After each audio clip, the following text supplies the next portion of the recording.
जय हिंद साथियों, मैं आदेश आप सभी का आपके अपने परिवार राही आदि क्लासेस में स्वागत करता हूं। तो हम सभी हिंदी का प्रैक्टिस सेट सॉल्व करने वाले हैं। उम्मीद है आप सभी पूर्ण रूप से सहयोग करेंगे, अधिक से अधिक। तो अब हम अपनी क्लास को शुरू करते हैं। आज का हमारा पहला क्वेश्चन है, जिस पुरुष की पत्नी साथ नहीं है, जिस पुरुष की पत्नी साथ नहीं है, वाक्यांश के लिए एक शब्द है, उसे क्या कहेंगे?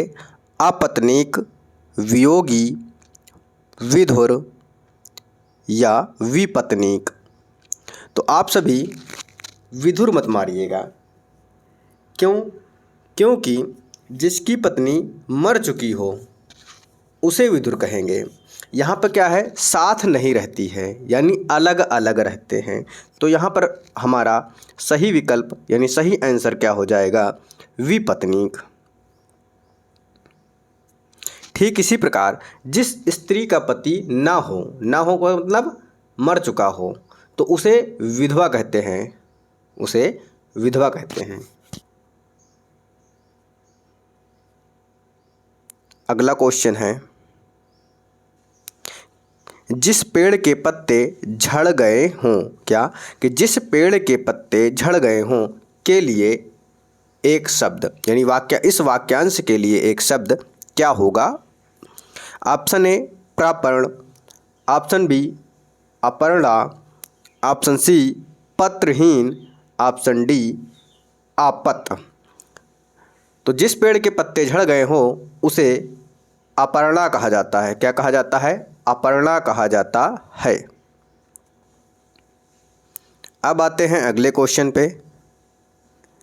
हमारा अगला क्वेश्चन है, तैरने की इच्छा को कहते हैं क्या?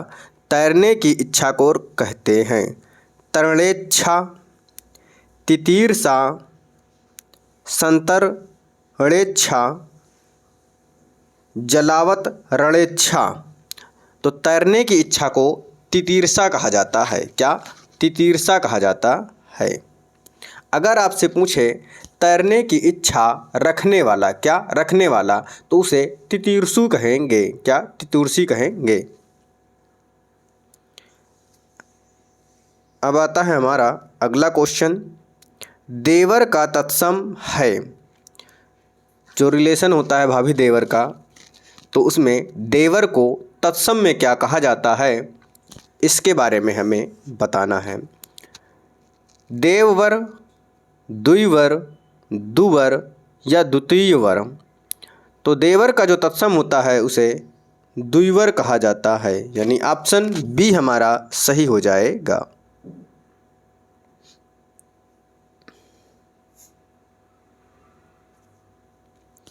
मक्खन का तत्सम शब्द है।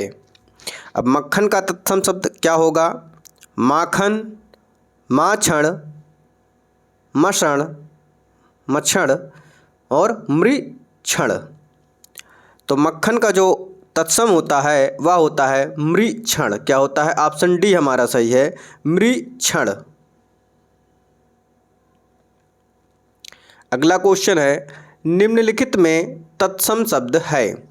हमें इन चारों शब्दों में, इन चारों विकल्पों में तत्सम शब्द का चयन करना है। करोड़, तेल, पीपल, दिन। तो ऑप्शन के अनुसार अगर हम चुनेंगे तो जो तत्सम हो जाएगा हमारा वह दिन हो जाएगा। क्या हो जाएगा? दिन हो जाएगा। अगला क्वेश्चन है,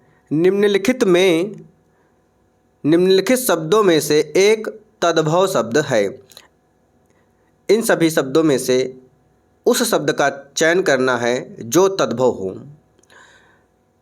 हमें विकल्प के अनुसार आंसर चुनना होता है, यानी उत्तर चुनना होता है। कभी कभी एक ही क्वेश्चन के कई उत्तर होते हैं, लेकिन उसको ध्यान देना तो चाहिए, लेकिन अगर वो ऑप्शन में नहीं है तो हम ऑप्शन के अकॉर्डिंग विकल्प को सही चुनते हैं। तो इसमें है तद्भव शब्द नहीं है, चयन करना है तुरंत, आज, धीरज, खरपर। जो खरपर है वह तत्सम है। क्या? तत्सम शब्द है। इसका जो तद्भव होता है वह खप्पर होता है। आगे चलते हैं अगले क्वेश्चन पे। तो अगला क्वेश्चन है हमारा, दिए गए तत्सम तद्भव शब्दों के युग्म में से कौन सा युग्म त्रुटिपूर्ण है। यहाँ पर ऐसे युग्म का चयन करना है जिसमें त्रुटि हो। तो क्वेश्चन है हमारा, यानी ऑप्शन है हमारा क्षीर खीर। तो क्षीर का खीर होता है, यह बिल्कुल सही है। अगला है दही दही। दही और दही नहीं होता है। ऑप्शन बी ऑप्शन सी है दुग्ध और दूध। दुग्ध का दूध होता है, ये सही है। घृत का घी होता है, यह भी सही है। तो दही का दधी होता है। क्या होता है? दही का दधी होता है। तो यहाँ पर विकल्प बी में त्रुटि है। जो दही लिखा है यहाँ पर दही ना होकर क्या हो जाएगा? दधी हो जाएगा।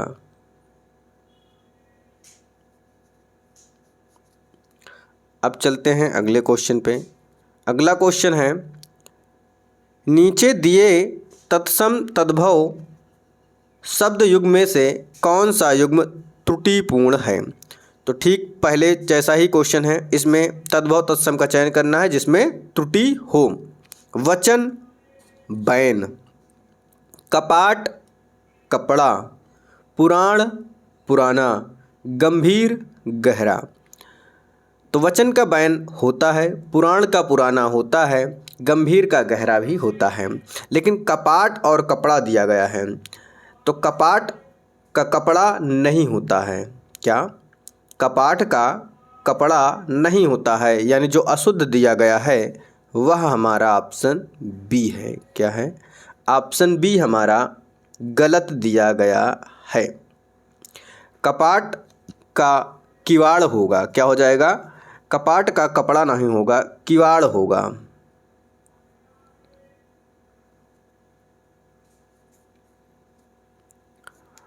अगला क्वेश्चन है, संयोग शब्द का विलोम है।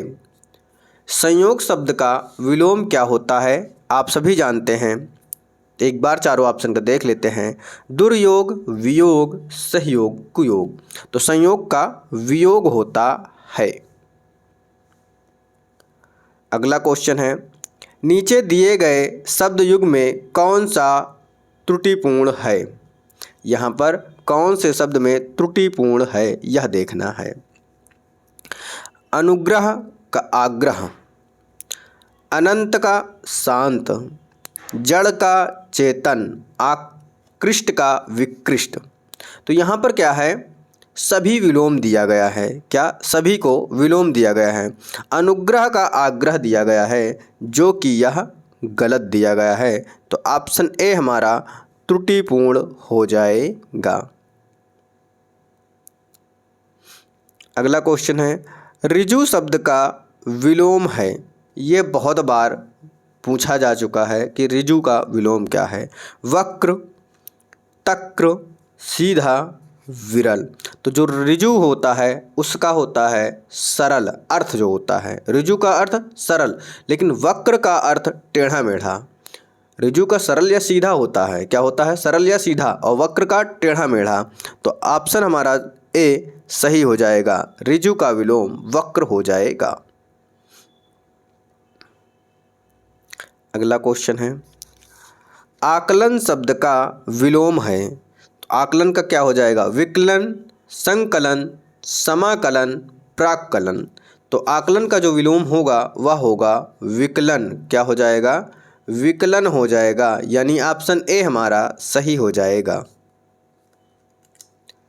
अगला क्वेश्चन है कि निम्नलिखित में से कौन सा विलोम युग्म त्रुटिपूर्ण है। विलोम दिया गया है, जिस विकल्प में त्रुटिपूर्ण हो, जिस युग्म में त्रुटिपूर्ण हो उसका चयन करना है। क्षर का अक्षर सही है, समास का व्यास सही है, स्वल्पायु का चिरायु, यह भी सही है। आहार का विहार, तो आहार का विहार नहीं होता है, तो ऑप्शन डी हमारा बिल्कुल गलत दिया गया है, त्रुटि दिया गया है। आहार का निराहार हो जाएगा, आहार का विलोम निराहार हो जाएगा। अगला क्वेश्चन है, निम्नलिखित में से कौन सा विलोम युग्म त्रुटिपूर्ण है? जिस युग्म में त्रुटि हो, विलोम ना हो, उसी का चयन करना है। आमिष का सामिष दिया गया है, जो कि गलत है। आमिष का सामिष ना होके निरामिष होगा, तो हमारा पहला ऑप्शन ही सही हो जाएगा। आधार का आधेय सही है, विपत्ति का संपत्ति सही है, विनत का उद्धत सही है, लेकिन जो ऑप्शन ए है वह गलत है। आमिष का सामिष ना होके आमिष का सामिष की जगह क्या हो जाएगा? निरामिष हो जाएगा।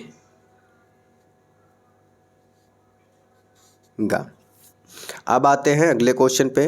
तो अगला क्वेश्चन है हमारा, नीचे दिए गए शब्दों में से किसकी वर्तनी शुद्ध है?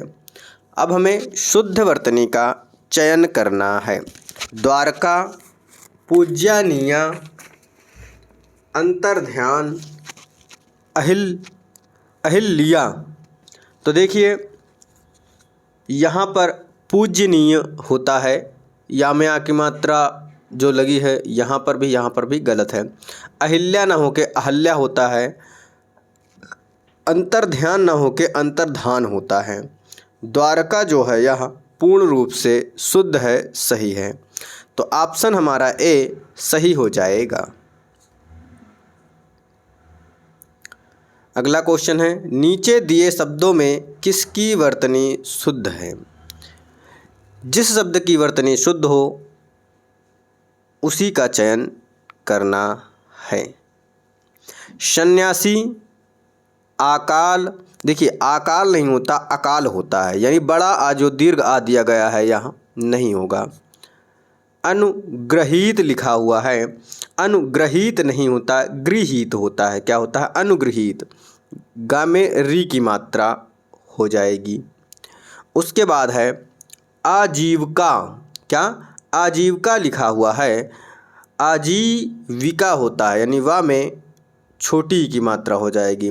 जो तो सन्यासी हमारा पूर्ण रूप से सही दिया गया है, शुद्ध दिया गया है। अगला क्वेश्चन है, निम्नलिखित में से शुद्ध वर्तनी वाला शब्द कौन सा है? अंताक्षरी, अंत्याक्षरी, अंताक्षरी, अंताक्षरी। तो यहाँ पर जो सही दिया गया है वह ऑप्शन बी सही है, अंत्याक्षरी, यानी ऑप्शन बी हमारा पूर्ण रूप से सही हो जाएगा। अब आता है हमारा अगला क्वेश्चन, निम्नलिखित में कौन सा वाक्य शुद्ध है? हमें शुद्ध वाक्य का चयन करना है। यह आपकी अनाधिकार चेष्टा है, यह आपकी अनधिकार चेष्टा है, यह आपकी चेष्टा अनाधिकार है, यह चेष्टा आपका अनाधिकार है। तो देखिए यहाँ पर डी में चेष्टा पहले आया है, इसलिए गलत है। उसके बाद ऑप्शन सी देखिए क्या है, यह आपकी चेष्टा अनधिकार है, तो अनधिकार के बाद ही चेष्टा आएगा, तो ये भी गलत है। अब आपको चुनना है ऑप्शन बी और ए में, ए और बी में। तो चुनना क्या है कि यहाँ पर अनधिकार होता है या अनाधिकार होता है, तो आपको यही पकड़ना है कि अनाधिकार नहीं होता है, अनधिकार होता है। यहाँ पर देखिए ऑप्शन सी में अनाधिकार, ऑप्शन डी में भी अनाधिकार, ये भी गलत था, ऑप्शन ए में भी अनाधिकार, तो हमारा जो सही हो जाएगा वह अनधिकार होता है, तो यानी ऑप्शन हमारा बी सही हो जाएगा। अगला क्वेश्चन है, निम्नलिखित में कौन सा वाक्य शुद्ध है? हमें शुद्ध वाक्य का चयन करना है। उसने अपनी कमाई का अधिकांश भाग गंवा दिया।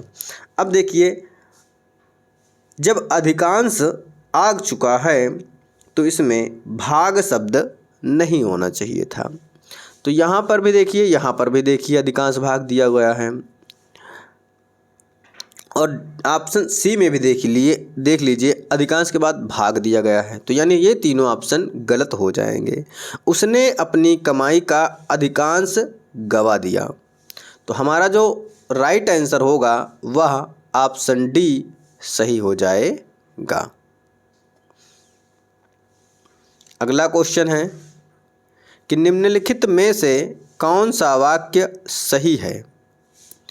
कौन सा वाक्य सही है या शुद्ध है? श्री राम 14 वर्ष के बाद वन से वापस लौटे। श्री राम 14 वर्ष के बाद वनवास से वापस लौटे। श्री राम 14 वर्ष बाद वन से वापस लौटे। श्री राम 14 वर्ष के बाद वन से लौटे। तो आपको यहाँ पर देखना क्या है कि जो शुद्ध हो उसी का चयन करना है।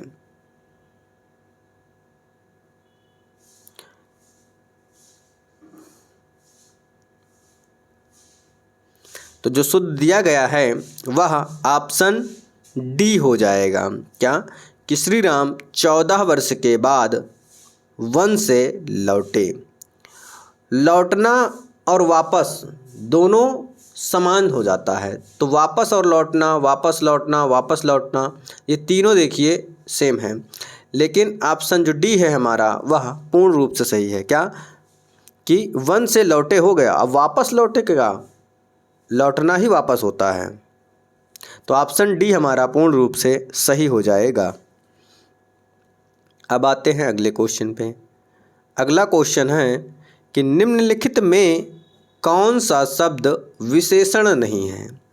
हमें ऐसे शब्द का चयन करना है जो विशेषण ना हो। कुटिलता, जटिलता, कौटिल्य या कुरूपता। तो यहाँ पर कुटिलता, जटिलता, कुरूपता यह विशेषण है, लेकिन कौटिल्य विशेषण शब्द नहीं है। क्या? कौटिल्य विशेषण शब्द नहीं है। तो ऑप्शन सी हमारा सही हो जाएगा। अगला क्वेश्चन है कि नीचे दिए किस वाक्य में विशेषण का प्रयोग हुआ है? हमें ऐसे वाक्य का चयन करना है जिसमें विशेषण का प्रयोग हुआ हो। राम और लक्ष्मण भाई हैं। तो राम और लक्ष्मण भाई हैं, यहाँ पर क्या है? किसी की विशेषता बताई जा रही है? नहीं बताई जा रही है, तो यहाँ पर विशेषण नहीं है। राम ने माँ से पानी और खाना मांगा। यहाँ पर भी क्या विशेषता है? नहीं है। माँ ने खाने में दाल और रोटी परोसी। माँ ने खाने में दाल और रोटी परोसी। ऑप्शन डी है, राम ने रोटी खाकर और रोटी मांगी। क्या? राम ने रोटी खाकर और रोटी मांगी। तो यहाँ पर ऑप्शन डी हो सकता है। क्या? ऑप्शन डी हो सकता है। तो यह रोटी खाकर रोटी मांगी, रोटी मांगी। हाँ, तो ऑप्शन डी ही होगा, क्योंकि रोटी मांगना क्या हो जाएगा? मांगना, रोटी। यहाँ पर रोटी मांगना दोनों शब्द को मिलाने के बाद क्या हो जाएगा? क्रिया विशेषण हो जाएगा। क्या हो जाएगा? क्रिया विशेषण हो जाएगा। तो ऑप्शन डी हमारा पूर्ण रूप से सही हो जाएगा। और अगर कोई त्रुटि हो तो आप सभी कमेंट के माध्यम से बता दीजिएगा, लेकिन यहाँ पर ऑप्शन डी सही होगा। इंसान मैं भी हूँ, आप भी हैं, तो गलतियाँ तो इंसानों से ही होती। हो सकता है कि अगर कोई त्रुटि हो बाई चांस तो आप कमेंट के माध्यम से बता दीजिए, लेकिन फिर भी ये सही ही दिया गया है। अगले क्वेश्चन पे चलते हैं। अगला क्वेश्चन है, नीचे दिए किस वाक्य में विशेषण का प्रयोग हुआ है? लड़का आया है, वह गुलाब के फूल लाया है, गुलाब के फूल मुझे पसंद हैं, वह लड़का फूल देकर चला गया। तो क्या है, गुलाब के फूल मुझे पसंद है। तो ऑप्शन सी में विशेषण शब्द का प्रयोग हुआ है।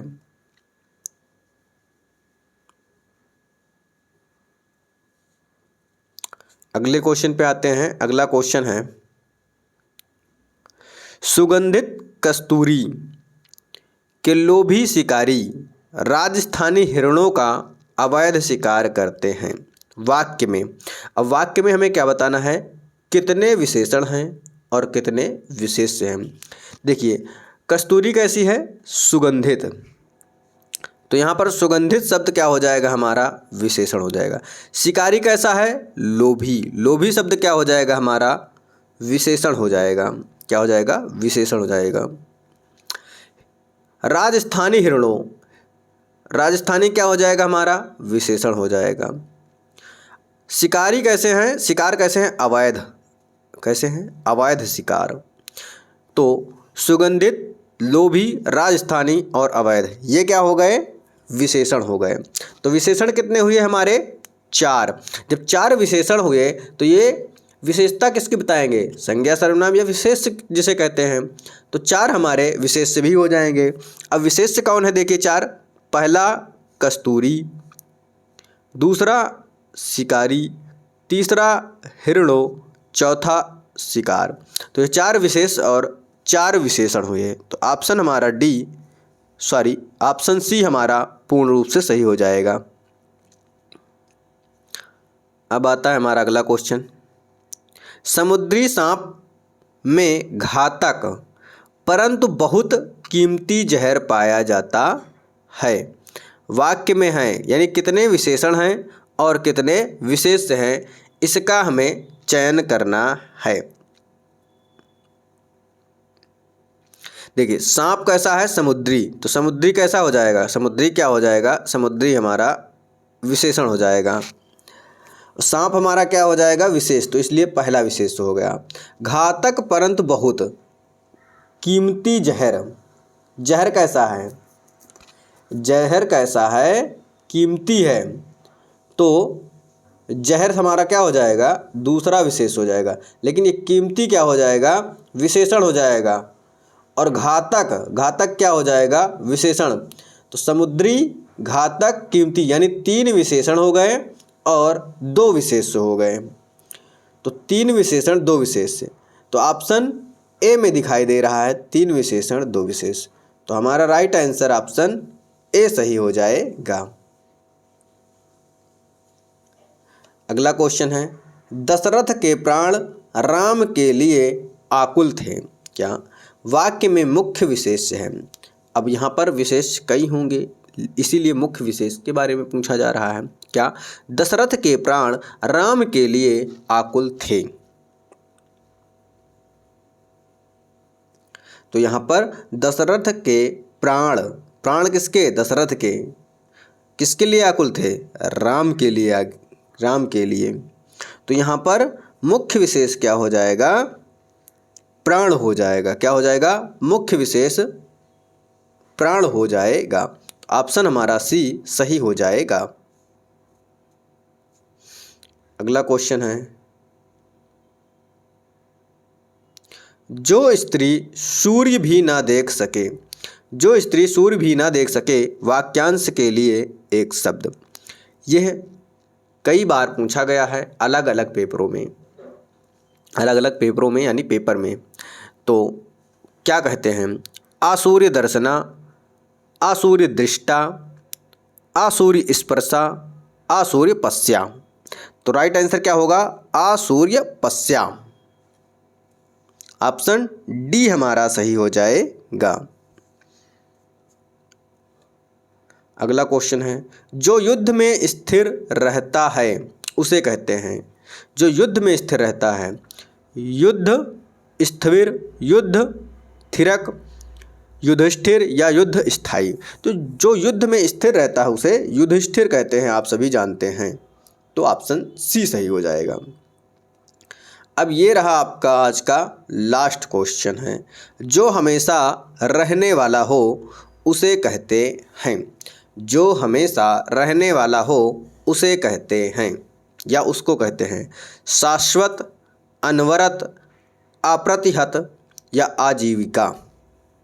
तो जो हमेशा रहते हैं या रहने वाला हो उसे शाश्वत कहा जाता है। ऑप्शन ए हमारा पूर्ण रूप से सही हो जाएगा। तो उम्मीद है आपको क्लास पसंद आई होगी। बस आप सभी क्या कीजिएगा, क्लास में शुरू से अंत तक बने रहा करिएगा। समय कम हो स्पीड बढ़ा के देख लीजिएगा बस। तो आप सभी से एक ही रिक्वेस्ट है, अधिक से अधिक साथ दें, अधिक से अधिक क्लास को शेयर करें और आपकी जो राय हो वह कमेंट के माध्यम से हमें बताते रहें। आज की क्लास को यहीं पे समाप्त करते हैं। आप सभी का इस क्लास में जुड़ने के लिए बहुत बहुत धन्यवाद।